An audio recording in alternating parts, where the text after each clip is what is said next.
오늘 오전에 하나님 말씀은 고린도전서 1장 제가 26절부터 31절까지 받들어 읽겠습니다.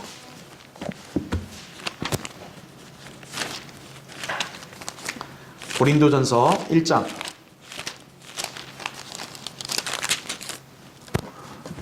자 26절부터 31절 읽을 때 여러분도 한번 이 말씀을 보시면서요, 하나님께서 부르신 그러한 성도들 또 일꾼들은 어떤 사람들인 이런 사람들이구나 라는 것을 여러분이 다시 한번 제대로 우리 인지를 할 필요가 있습니다. 자 26절 보시면요, 형제들아 너희는 너희의 부르심을 보라. 부르심을 받은 자들은 육신을 따라 지혜로운 자가 많지 않고 권력 있는 자도 많지 않으며 좋은 가문에서 태어난 자도 많지 아니하니라 이거죠. 이게 참 성도들 모인 곳에 이 육신의 면면을 보니까 별로 이렇게 그다지 이렇게 어디 대단한 사람들이 없는 거예요. 그죠? 이해를 못하는 사람들이 있다고요. 근데 여기에 그 말씀이 나오는 거죠. 자 27절 보세요. 그러나 하나님께서 세상의 어리석은 것들을 선택하심은 지혜로운 자들로 부끄럽게 하시려는 것이요 하나님께서 세상의 약한 것들을 선택하심은 강한 것들을 부끄럽게 하시려는 것이라. 하나님께서 세상의 천한 것들과 멸시받는 것들을 선택하신 것은 없는 것들로 있는 것들을 쓸모없게 만들려 하심이라. 그리하여 아무 육체라도 그분의 면전에서 자랑하지 못하게 되리라. 그러니까 하나님 보실 때 나는 그래도 대단한 사람 아닙니까? 그런 사람 없는 거예요. 여기 나온 그대로죠. 우리는 세상에서 볼 때는 천하고 멸시받는 것 같지만 하나님은 그런 우리를 통해서 소위 자기가 잘났다고 하는 사람들을 부끄럽게 하신다는 거죠. 자 30절 그러나 너희는 그분께로부터 나서 그리스도 예수 안에 있고 주께서는 하나님께로부터 나셔서 우리에게 지혜와 의와 거룩함과 구속이 되셨으니 기록된 바와 같이 자랑하는 자는 주를 자랑할지니라. 이렇게 말씀하죠. 네, 잠시 말씀을 기도하겠습니다. 위대하신 아버지 하나님, 주님께서 오늘도 이렇게 아름다운 교회를 세워주시고 정말 신실한 성도들 오늘 이 자리에 함께 참여하여 영과 진리로 경배드릴 수 있도록 은총을 베풀어 주셔서 감사합니다. 주님, 오늘 또 이제 새로운 가정이 또 그동안 우리 유튜브 설교도 들었고 또 우리 교회에 대해서 관심 있고 그렇게 해서 오늘도 이렇게 예배에 참여해서 이렇게 서로 인사하고 교제하며 지금 예배를 드리고 있습니다. 우리 여기 새로운 우리 형제자매 가정 주님 잘 돌봐주시고 또 주님께서 앞으로의 생애를 하나님 말씀으로 잘 인도해 주시고 또 진리 안에 굳건하게 잘 서서 또 주님께 칭찬받는 아름다운 가정이 될 수 있도록 인도해 주십시오.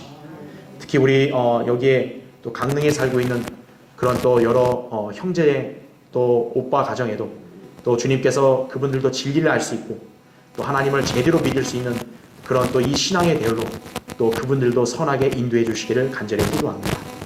주님, 방금 봉독한 말씀으로 저는 우리 성도들에게 설교하고자 합니다.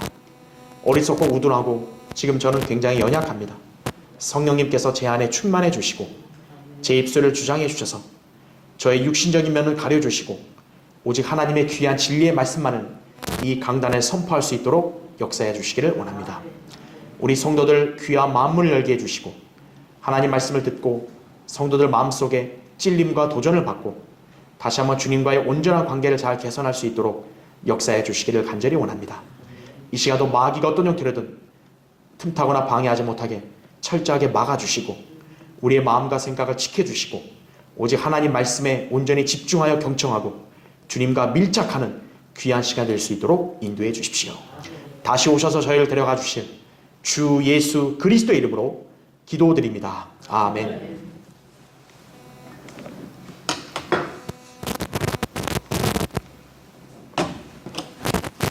너희의 부르심을 보라, 이런 제목으로 말씀을 전하겠습니다. 너희라 하면 당연히 성도들을 말하겠죠. 여러분을 말하고 또 하나님의 일꾼들에게도 해당이 됩니다.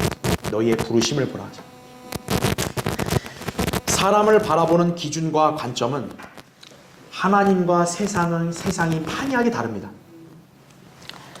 세상은 흔히 똑똑하고 부유하며 권세 있는 가문의 출신 사람들을 선호하기 마련이에요. 그래서 이 세상의 수많은 조직들은 이러한 사람들을 가까이 하려고 소위 친교를 다지거나 또 스카웃을 제의하기도 하죠.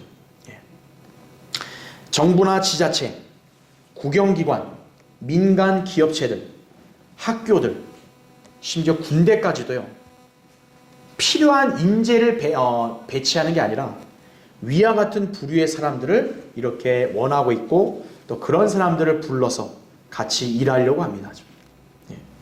세상에서의 관점은 말 그대로 조건이 우수한 사람을 좋아하는 거죠. 그러나 주님은 이 세상과 정반대로 소위 잘난 사람들이 아니라 오히려 이 세상에서 멸시받고 쓸모없다고 여겨지는 자들을 더 많이 부르신다 이거죠. 그러니까 아예 없는 건 아니에요. 또 부자들이 있을 수 있고 또 이렇게 학식이 높은 사람이 있을 수 있고 또 권세 있는 사람이 있을 수 있지만 지금 말씀에 따르면 극히 소수예요. 많지 않다고요. 하나님을 부르셔서 이렇게 모임을 갖게 한 이런 성도들 또 일꾼들을 보면은 대다수가 여기 말씀대로 못났다 이거죠. 인간들의 안목으로는 이런 사람들을 데리고 무엇을 할 수 있겠냐고 반문할지 모르나 하나님께서는 이러한 사람들을 통해서도 얼마든지 위대한 일을 행하실 수 있는 분이십니다. 그리하여 자신의 육신을 자랑하며 우쭐대는 자들을 부끄럽게 만드시고 오직 주님만이 위대한 분이심을 알게 하여 그분께 영광을 돌리게 하는 것입니다. 성경에서 부르심을 받은 하나님의 사람들의 조건과 상태를 보면 결코 이 세상에서의 기준과 다르다는 것을 알 수 있습니다. 주님이 부르신 사람들 중에서는요, 창녀의 아들도 있어요. 구약 성경에 나옵니다. 또 양을 치는 목동이 있고요. 직업 어부들도 있었습니다. 어떤 사람은 겁도 많은 사람도 있었고요. 의심이 많은 사람도 있었고 지극히 육신적인 재판관도 있었습니다. 그러나 주님께서는 그들을 부르시어 그분의 일을 수행하시는 데는 전혀 어려움이 없으셨어요. 그들의 조건이나 외모 때문에 역사하지 못하신 적이 없습니다. 왜 그럴까요? 하나님의 능력이 이 세상의 능력과는 비교할 수 없을 만큼 위대하기 때문이에요. 하나님께서는 사람의 조건이나 외모에 제약을 받는 분이 아니세요. 이런 하나님의 부르심은 오늘날 교회 시대에도 동일합니다. 구원받은 그리스도인들은 모두 자신의 능력이나 조건이 우수해서 구원받은 게 아니에요. 여러분 중에 구원받았다고 하는데 여러분이 뭔가 하나님 보실 때 뭔가 잘난 게 있고 난 대단해서 구원받았다. 그런 사람이 있으면 그건 착각이에요.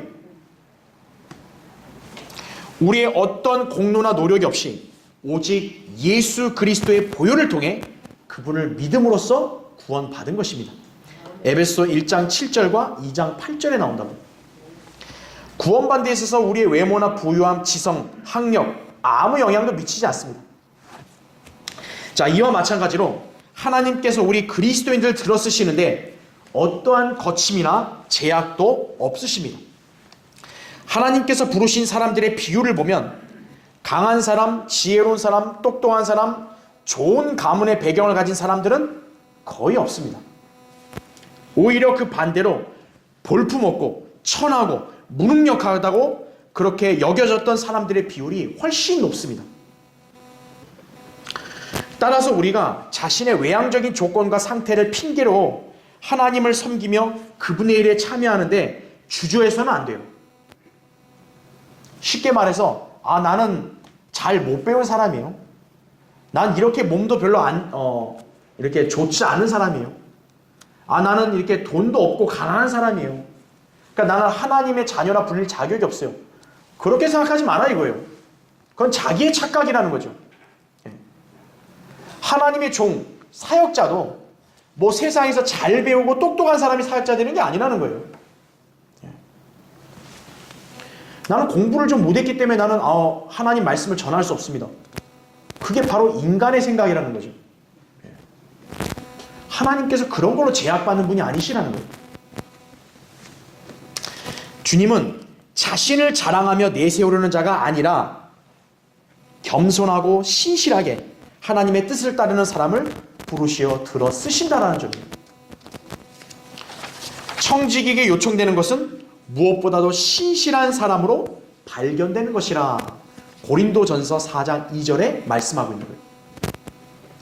일반 교회들은 무슨 성공하는 목회, 유명해지는 것, 그런 것들을 마치 이렇게 이상적으로 바라보지만 성경에는 그런 말이 없어요. 하나님께서 원하시는 것은 신실한 사람으로 발견되기 원하는 거예요. 하나님은 여러분의 유능함을 원하시는 게 아니에요. 하나님은 여러분의 신실함을 원하신다고요.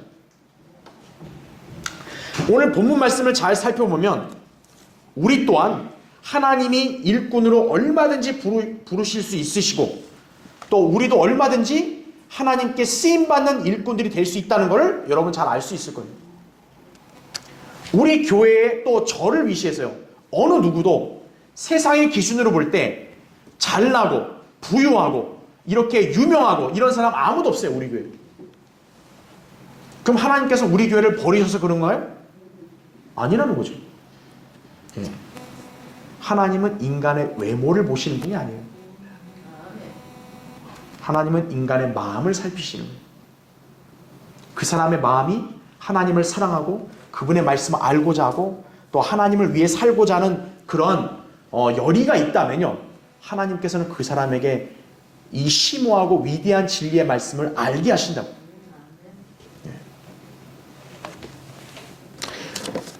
하나님께 쓰임받고 하나님을 섬길 수 있는 것도 조건 때문이 아니라고요. 그런 열정이 있고 또 그 마음이 주님을 사랑하고 그럼 하나님께서 그 사람을 인도하셔서 그분을 섬길 수 있게 하신다고요. 우리에게 필요한 것은 외적인 조건이나 환경이 아니에요. 하나님께 헌신하며 성경을 체계적으로 열심히 공부하는 것이 필요하다고요. 로마서 12장 1절 2절이죠. 그러한 성도가 주님의 부르심에 응할 준비를 잘 갖춘 일꾼이 되는 것이 아무나 하나님을 섬길 수 없죠. 그렇죠? 그러나 세상에서 인정받는 사람이 하나님을 섬기는 게 아니에요. 하나님의 말씀을 유념하고 하나님 말씀을 알고자 상고하고 또 그 말씀대로 실행하는 그런 자녀가 하나님을 섬길 수 있고 주님께 쓰임받을 수 있는 것입니다. 그렇게 준비되어 가는 거예요. 디모데후서 2장 15절에도 내가 진리의 말씀을 올바로 나누어 자신이 하나님 앞에 부끄럽지 않은 일꾼으로 인정받도록 공부하라 알겠다. 성경을 공부하는 이유가 뭐예요? 하나님을 섬기는 일꾼으로 내가 구비되려고 하는 것이에요. 하나님의 부르심을 받은 성도요 일꾼으로서 이 세상을 사는 것은 가장 행복한 것입니다. 여러분의 인생도 얼마든지 그렇게 될 수 있는 거 아니겠어요? 그렇죠?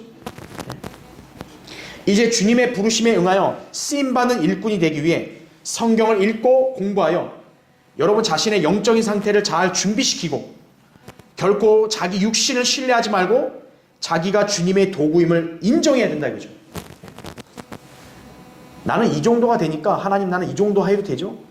나의 어떤 그런 조건과 나의 계획대로 하나님이 움직이는 게 아니에요.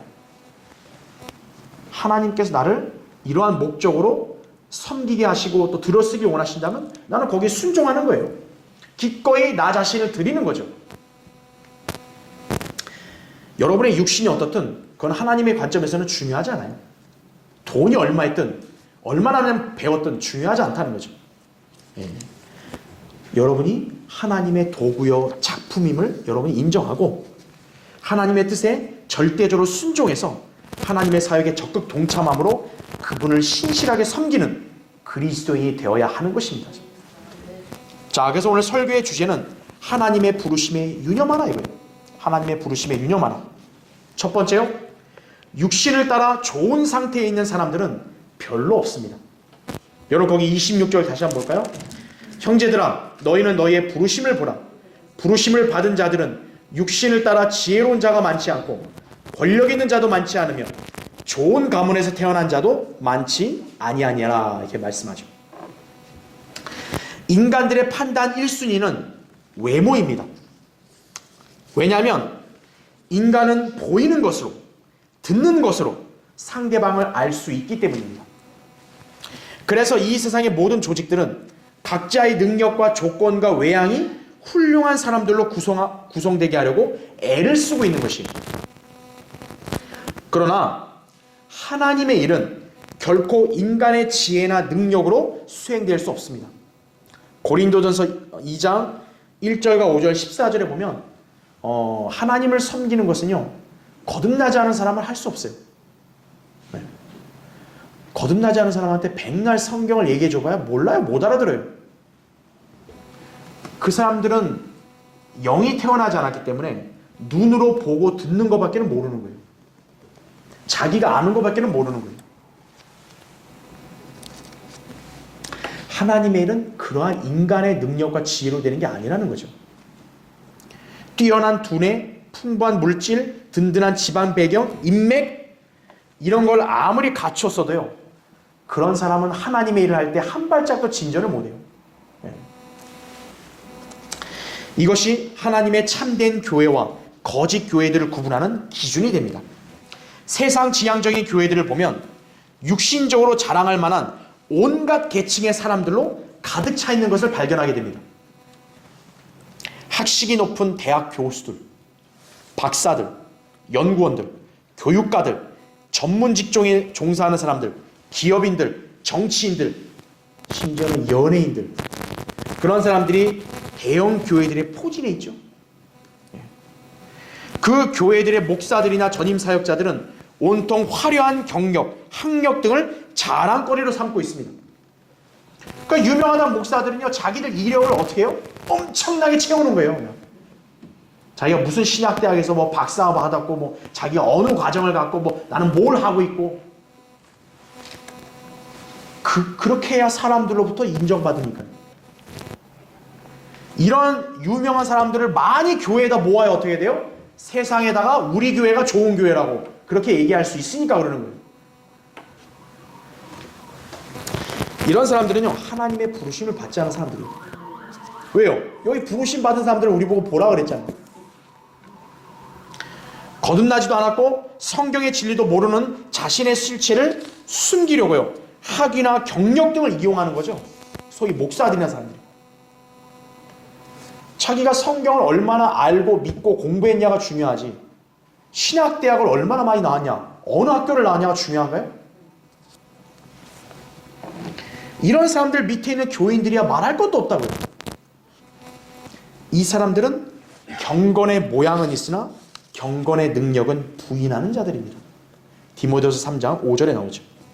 자, 이에 반해 성경대로 믿는 교회들을 보면 육신적으로 자랑할 만한 사람들은 좀처럼 찾아볼 수 없습니다. 우리 중에 대부분은 육신을 따라서는 지혜롭지 않아요. 가난해요. 또 연약한 사람들입니다. 심지어 세상에서 멸시와 천대 속에 살았던 사람들도 있습니다. 그러나 우리 성경대로 믿는 그리스도인들은 성경의 진리에 눈을 떴고 진리의 말씀에 따라 주님을 섬기고 있으며 예수 그리스도의 복음을 거리에 나가 전파하며 구령하고 있습니다. 우리가 뭐 많이 배워서 그렇게 하나요? 아니라는 거죠. 또한 강단에서 설교하거나 성경을 가르치는 일꾼들 중에서도 육신적으로 학식이 높거나 가문의 배경과 조건이 우수하거나 존경받는 위치에 있던 사람들은 없습니다. 어찌 보면 세상에서 지극히 평범하거나 또는 어리석고 유약한 사람들임에도 위대한 진리의 말씀을 선포하며 가르치고 글을 쓰고 또 권면하는 일로 사람들을 변화시키고 있습니다. 여러분, 그저께 우리 성경심 강연에 갔다 오셨죠? 네. 강의하시는 분들 엄청나게 강의 훌륭하게 잘하시죠? 그분들 중에서 인류대학 나온 사람이 없어요. 강의 잘하시죠? 또 어떤 한 분은요, 몸이 굉장히 안 좋아요. 강의하는 것조차도 힘들어 하신 분도 있었어요, 어제. 그래도 강의하시죠?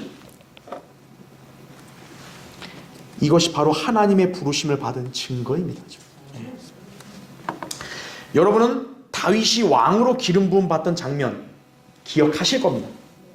선지자 사무엘이 하나님의 명령에 따라 다윗의 아버지인 이새의 집으로 갔을 때 하나님께서 이제 사무엘에게 기름 부으라 했거든요.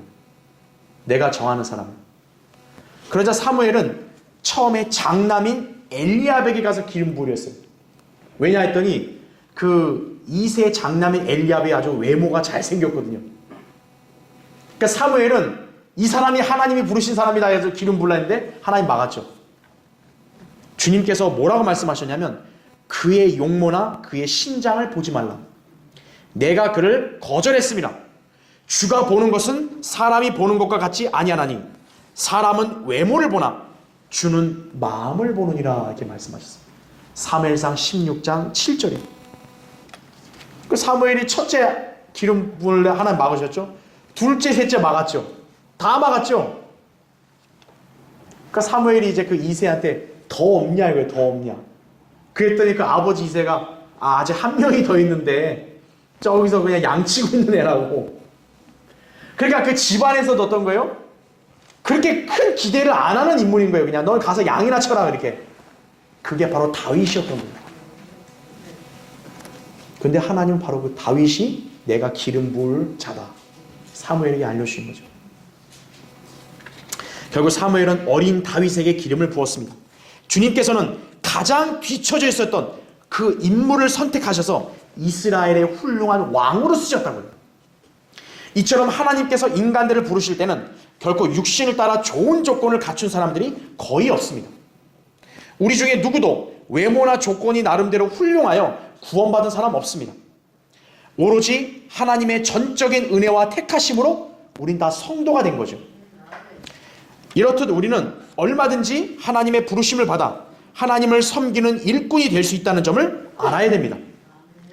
자기가 육신적으로 형편없다고 생각한다. 그래서 나는 하나님의 부르심이 없을 거라고 자기가 어린 짐작을 하지 마세요. 나는 성경 공부 못해요. 왜? 나는 원래 못 배운 사람이요. 그렇게 자기가 판단하지 마세요. 나 하나님 뜻을 난 잘 못 따를 거예요. 왜? 나는 이렇게 약하잖아요. 그렇게 자기가 미리 정하지 마세요. 하나님께 겸손함과 감사함으로 기꺼이 자신을 드리십시오. 저는 이 상태지만 그래도 하나님의 뜻에 저는 순종하겠으니 하나님 목적에 저를 써주십시오. 그렇게 드리면 하나님은 그 사람을 통해서 또 위대한 역사를 이루실 수 있다고요. 그런 성도가 주님의 영광을 나타낼 수 있는 것이에요. 그렇죠? 자, 하나님의 부르심에 유념하라. 두 번째요. 하나님께서는 자기 육신을 자랑하는 자들을 부끄럽게 하십니다. 여러분 거기 27절부터 29절 다시 보세요. 그러나 하나님께서 세상의 어리석은 것들을 선택하심은 지혜로운 자들로 부끄럽게 하시려는 것이요 하나님께서 세상의 약한 것들을 선택하심은 강한 것들을 부끄럽게 하시려는 것이라. 하나님께서 세상의 천한 것들과 멸시받는 것들을 선택하신 것은 없는 것들로 있는 것들을 쓸모없게 만들려 하심이라. 그리하여 아무 육체라도 그분의 면전에서 자랑하지 못하게 되리라. 이렇게 말씀하죠. 거듭나지 않은 죄인들은 늘 자신의 지혜와 힘과 물질을 의존하며 그것을 자랑하고 있습니다. 왜냐하면 세상은 이런 것들로 많은 일들을 추진할 수 있기 때문입니다. 그래서 세상 사람들이 많이 추구하는 게 뭐예요? 돈 아니면 권력이죠. 돈이나 권력을 그렇게 가지려고 집착하는 이유가 그게 있으면 세상에서 많은 것들을 자기가 원하는 대로 할 수 있다고 여기기 때문이에요. 약하고 쓸모없고 천한 것들은 세상이 어떻게 합니까? 그냥 쓰레기통에 버려버리죠. 취급도 안 하죠. 그러나 하나님께서는 그런 형편없는 것들을 위대하게 사용하실 수 있는 분이십니다. 어리석고 천하며 멸시받는 것들로 세상에 지혜롭고 귀하다는 것들을 오히려 쓸모없게 만드십니다. 하나님 앞에서는 어떤 인간도 자기를 자랑할 수 없는 거예요. 이것이 바로 하나님의 부르심의 놀라운 섭리입니다. 왜 주님께서는 세상의 그 수많은 사람들 중에서 연약하고 어리석으며 천한 우리를 부르신 것입니까? 여러분 가끔 그 질문 안 해보셨습니까? 이 강릉 지역만 해도 얼마나 많은 사람들이 살고 있어요. 여러분보다 부유하고 똑똑한 사람들 많이 있을 거라고요. 근데 왜 하나님께서 그런 사람들을 진리를 대열로 이끌지 않으시고 왜 우리를 여기 인도하셨냐 이거예요. 그렇죠. 오직 주님만이 강하시고 그분의 지혜와 능력으로 위대한 일을 수행할 수 있다는 것을 보여주시기 위함입니다. 좀 갖춘 사람을 하나님이 부르시면 어때요? 세상이 볼 때도 저 사람이면 저 정도 할 수 있지. 이렇게 하나님의 영광을 가려버릴 거라고요. 근데 진짜 볼품없는 사람들만 모여있으면 어떻게 된 거예요? 야, 저거는 진짜 하나님이 아니고서는 저거 도저히 불가능한 집단이다. 이렇게 되는 거죠. 근데 하나님은 그런 자들을 들어 쓰시는 거예요.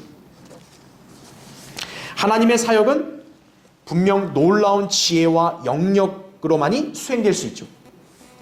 그런데 세상적인 관점에서 지극히 어리석고 무능하게 보이는 그리스도인들이 이런 위대한 사역을 수행할 수 있다는 것은 하나님께서 우리에게 강한 능력으로 함께 하시기 때문입니다. 따라서 우리는 D.L. 무디가 한 말을 기억해야 합니다. 무디가 이런 말 한 거예요. 위대한 것은 하나님이지 그분을 믿는 우리가 아니다. 우리가 아무리 그분을 잘 믿는다 해도 우리가 위대한 것은 아니다. 하나님의 능력은 인간의 지혜나 지식에서 나오지 않습니다. 대학 교수나 박사가 성경을 아는 게 아니에요. 목사나 선교사나 신학자나 신학 교수라고 해서 성경의 지식을 잘 알고 있는 게 아니에요. 신학교를 나와서 학위를 받으면 성경 박사가 되니까 하나님의 일을 할 수 있다고 착각하는 건요, 하나님의 부르심을 받지 않은 자들이 하는 말이에요. 그게 그렇죠. 뭐 좋은 대학 나왔다 해서 성경을 많이 아나요? 그죠?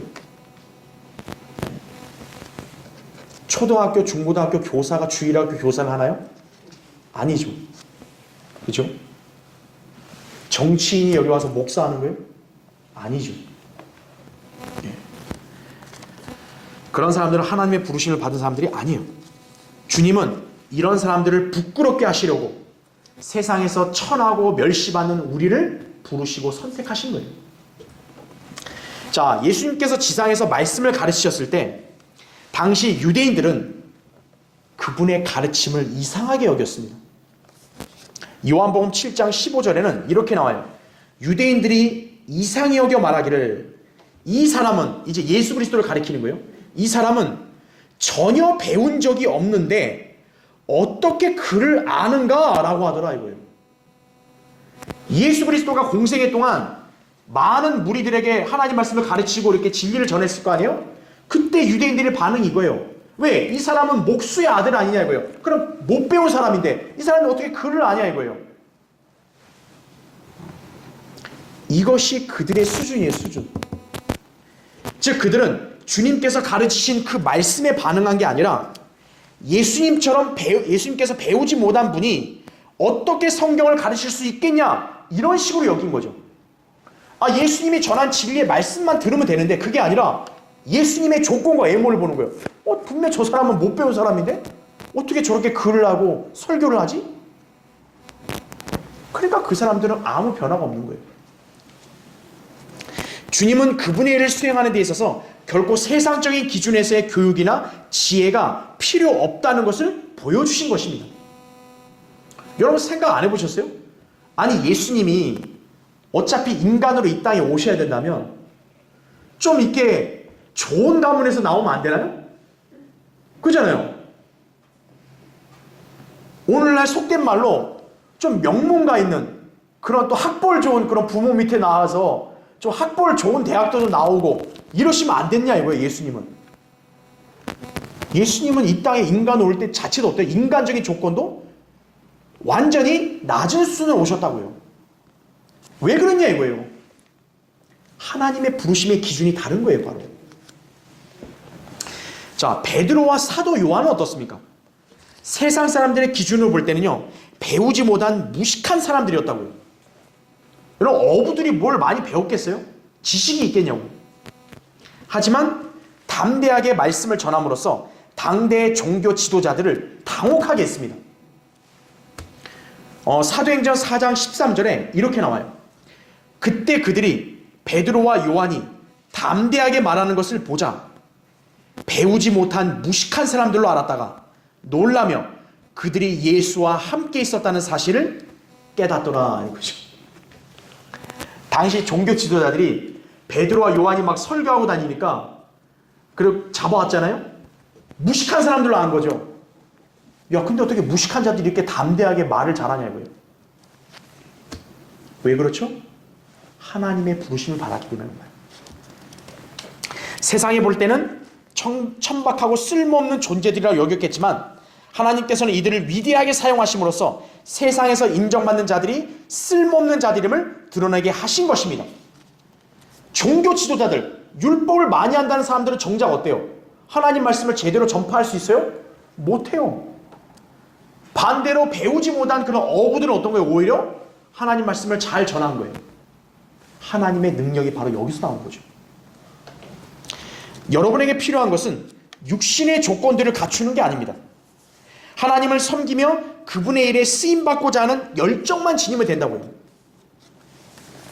만약 주님께서 우리의 조건과 능력에 힘입어서 일하신다면 그분은 전능한 하나님이 아니시죠.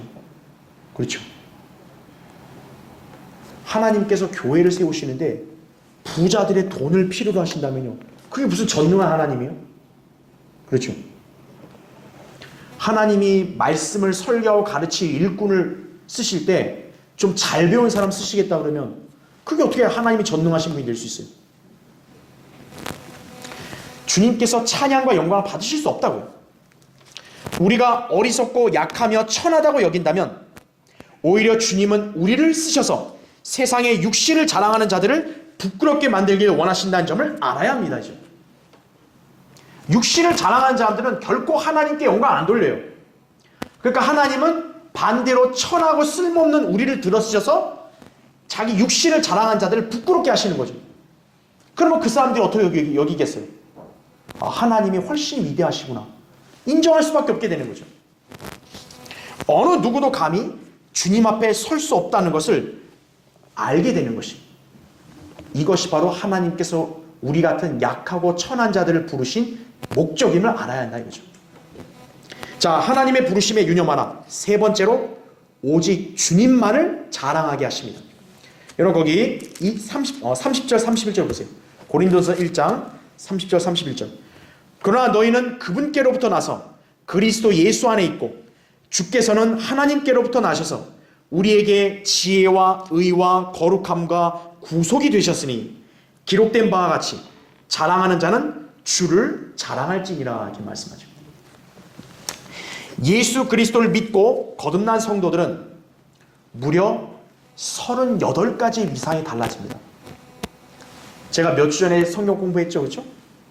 이런 모든 현상들은 우리의 그 어떤 지혜, 능력, 행위, 대가 없이 오직 믿음으로 일어난 것입니다. 결국 우리는 주님께로부터 나서 예수 그리스도 안에 속하게 된 것입니다.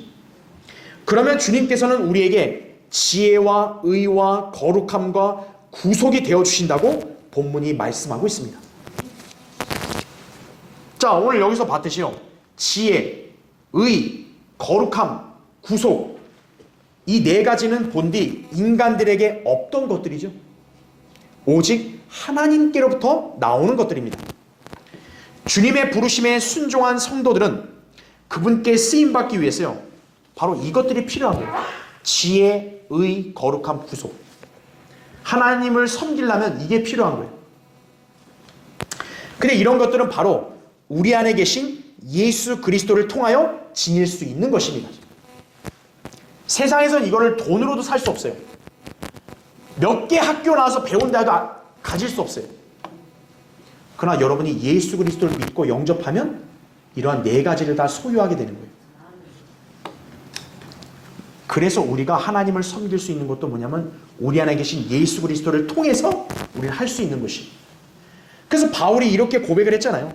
내게 능력 주시는 그리스도를 통하여 내가 모든 것을 할 수 있느니라 하죠. 빌립보서 4장 13절의 말씀입니다. 여러분이 어떤 일을 할 때마다 이 구절을 암송하셔야 돼요. 제가 설교하거나 예를 들어 성경을 가르쳐야 되는 상황에 왔을 때 주님께 지혜를 구할 때도 이걸 기억하는 거예요. 내게 능력 주시는 그리스도를 통하여 내가 모든 걸 할 수 있다는 거죠. 네.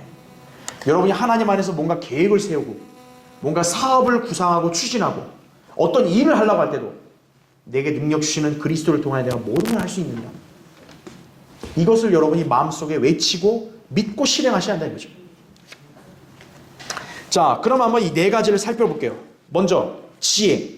우리가 주님의 사역에 쓰임 받으려면 당연히 지혜가 필요합니다.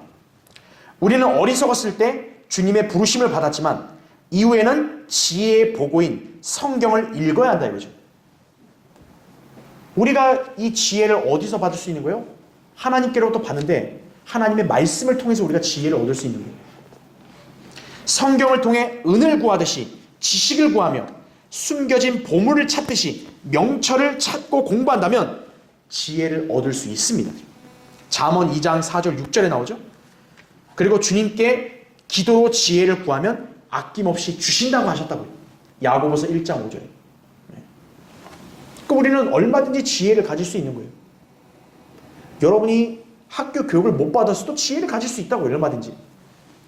자, 두 번째, 의예요. 의. 우리는 하나님의 의이신 예수 그리스도를 믿음으로 본질상 죄인이자 진노의 자녀였는데 하나님의 자녀이자 의인으로 변화됐다고요. 고린도서 5장 21절에. 예수 그리스도께서는 우리의 범죄함을 인하여 죽으셨지만 우리를 의롭게 하시기 위해서 부활하셨습니다. 로마서 4장 25절입니다. 이에 우리는 의로운 자녀로 인정받게 된 것입니다.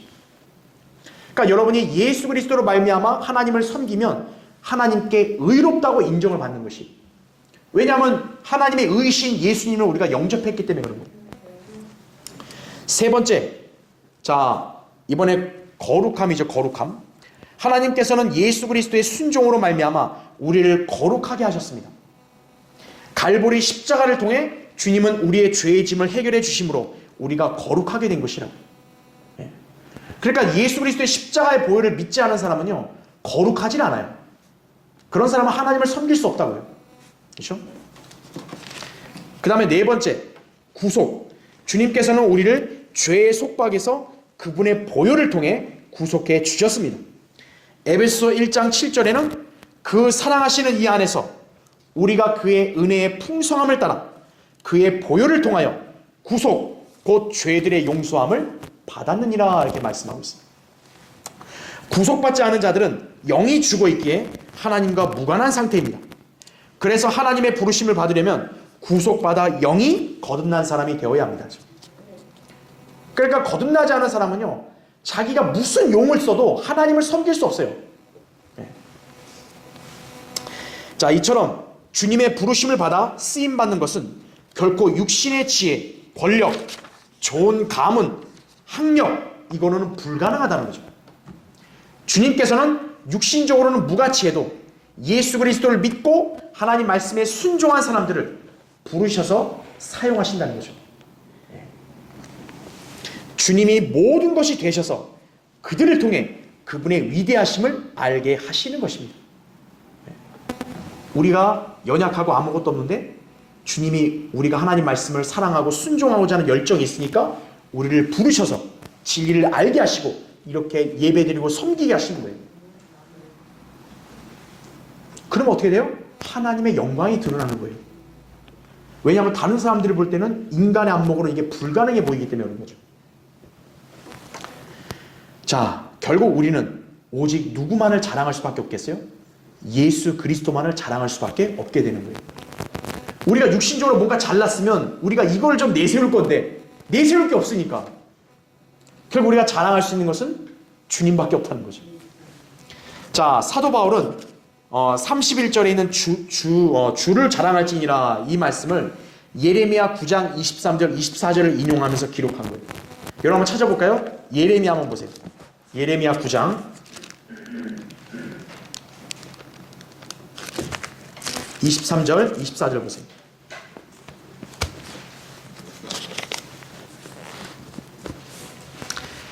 예레미야 9장 23절 24절. 주가 이같이 말하노니 현명한 자는 자기 지혜를 자랑하지 말며 용사는 자기 힘을 자랑하지 말고 부자는 자기의 부를 자랑하지 말라 이거죠. 아니 이 사람들한테 이게 최대 자랑거리 아니에요? 자기 인생에? 근데 하나님은 이걸 자랑하지 말라는 거예요. 자 24절에 그러나 자랑하는 자는 이것을 자랑할지니 그가 깨달아 나를 알아서 내가 이 땅에서 자애와 공의와 의를 행사하는 주임을 아는 것이라. 이는 내가 이 일들을 기뻐함이라 주가 말하노라 이거죠.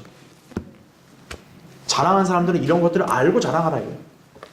진리를 아는 사람만이 주님을 알고 그분을 자랑할 수 있는 것입니다. 주님은 그러한 성도를 기뻐하시고 그를 하나님의 일에 쓰신다는 것을 알아야 되는 것이에요. 자, 결론을 맺겠습니다. 하루는 피터 락크만 목사님이 빌 마일이란 사람을 통해서요, 뇌성마비로 휠체어를 탄 소녀에 대한 이야기를 들었다고 합니다. 자, 이 소녀는요, 이 뇌성마비니까 이 팔과 다리가 심하게 뒤틀리진 상태가 된 거예요. 그러니까 글을 쓸 수가 없어요, 이 소녀가. 근데 그 대신요, 이 소녀는 팔과 다리를 의자에 단단하게 고정을 시켜놓고 이제 타자를 쓴 거예요. 하루 2통의 편지를 타자를 친 거예요. 그 뇌성마비 환자가. 그 타자를 못 쳤겠어요. 복음의 메시지를 친 거예요. 그렇게 10년이 넘도록 매일 2통의 편지를요, 구원받지 못한 사람들에게 전한 거예요. 뇌성마비 환자가. 수십 명의 사람들이요, 그 편지를 읽고 구원받았다 그래요. 여러분은 이 뇌성마비 소녀가 이런 일을 할 수 있을 거라고 인간의 안목으로 생각하겠어요? 실로 위대한 기념비적인 사건이에요.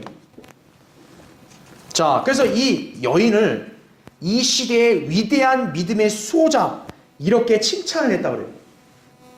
그런데 이 소녀에게 이렇게 위대한 일을 어떻게 할 수 있었냐고 질문하니까 이 뇌성마비 소녀가 이렇게 대답했다 그래요. 주님을 위한 일은 아무리 해도 충분하지 않다는 사실이 유감스러울 뿐입니다. 이 여인에게 있어서 이거 얼마나 많은 일이에요. 근데 자기는 하나님을 위한 일로는 아직도 이거는 충분히 한 게 아니래요. 너무 안타깝다고. 이러한 소녀를 보면 우리는 어떻게 보면 약간 고개가 숙연해지죠. 그렇죠? 오늘날 하나님을 믿고 섬긴다는 사람들이 무수히 많습니다. 그런데 그들이 부르심을 받은 적도 없는데 하나님을 섬긴다며 교회 강단을 꿰차고 있는 것이 문제예요. 그들은 교세의 확장이나 자신의 능력, 지혜, 이력만을 자랑할 뿐 하나님과는 무관한 사람들이에요. 오히려 그들로 인해서 하나님의 일이 방해를 받아 수많은 사람들이 아직도 하나님을 제대로 알지 못하고 있다고요. 우리는 이렇게 바른 성경과 이렇게 복음을 사람들에게 전해주고 있는데요, 정작 그런 사람들이 자기네 교인들을 가로막고 있는 거예요. 저 사람들 말 듣지 말라고. 저거 듣지 마요. 이상한 거예요. 하나님의 부르심을 받았다는 종들이 오히려 자기네 교인들을 영적으로 무지하게 만들고 있는 거예요. 그런 사람들이 과연 하나님의 일이 뭔지를 알겠습니까? 모르죠. 하나님을 제대로 섬길 수 있겠습니까? 못하죠. 자, 이런 영적 현실에서 과연 누가 하나님의 뜻을 행하고 그분의 일에 쓰임받을 수 있겠습니까? 하나님의 부르심을 알고 하나님의 뜻에 순종하는 우리 그리스도인들 뿐이에요. 우리의 육신은 중요하지 않아요. 주님을 사랑하며 하나님의 말씀에 절대적으로 순종하고 하나님을 위해 살겠다는 열정만 있다면요, 주님은 그 사람을 언제든 불러서 그분을 섬기게 할 수 있다고요. 오늘 여러분이 이 자리에 온 것도 바로 그런 열정이 있으니까 하나님 부르신 거예요. 여러분의 외모나 육신의 조건이 잘나서 그런 게 아니라고요. 사도 바울은 그리스도의 능력이 자신의 약한 것들을 자랑함으로써 자신 안에 거한다고 고백했습니다. 고린도서 12장 10절. 그러니까 바울은 강한 걸로 드러난 게 아니라 약한 걸로 하나님의 능력이 드러난다는 거예요. 여러분은 스스로 혹시 약하다 생각하십니까? 그러면 여러분은 하나님의 능력을 여러분을 통해 얼마든지 더 나타낼 수 있다는 걸 아셔야 돼요. 우리 또한 연약하고 어리석은 가운데서 하나님의 위대한 능력을 발휘할 수 있음을 항상 기억하고 나 자신이 아니라 하나님의 뜻을 따르고 주님을 섬기겠노라고 온전히 헌신하는 그런 계기가 되어야 합니다. 자, 기도하겠습니다.